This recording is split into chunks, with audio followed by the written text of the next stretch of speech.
மழை பெய்து கொண்டிருந்த இரவு. 17 வயது ஆதவன் தனது அறையில் அமைதியாக உட்கார்ந்து கொண்டிருந்தான். அவனது முன் இருந்தது தேர்வு முடிவுகள். ஃபெயில். இன்ஜினியர் என்பது அவன் கனவு.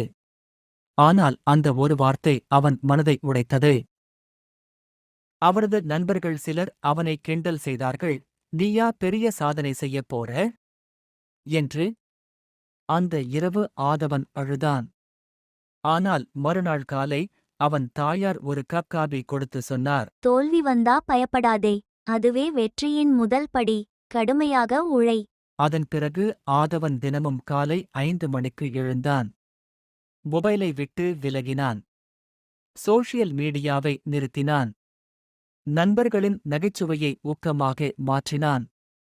மழை, வெயில், தூக்கம், சோர்வு எதுவும் அவனை தடுக்கவில்லை. மீண்டும் தேர்வு நாள். அவன் அமைதியாக உள்ளே சென்றான். இந்த முறை பயம் இல்லை, நம்பிக்கை மட்டும். முடிவுகள் வெளியான நாள். அவனது பெயர் முதல் 5 பேரில். அந்த நண்பர்கள் வந்து, நீ ரொம்ப சேஞ்ச் ஆயிட்டே என்றனர். ஆதவன் சிரித்தான். நான் மாறல, என் மனசுதான் வலிமை ஆனது. ஆதவன் கல்லூரி வளாகத்தில் நம்பிக்கையுடன் நடக்கிறான். தோல்வி என்பது முடிவு அல்ல, அது ஒரு திருப்பம்.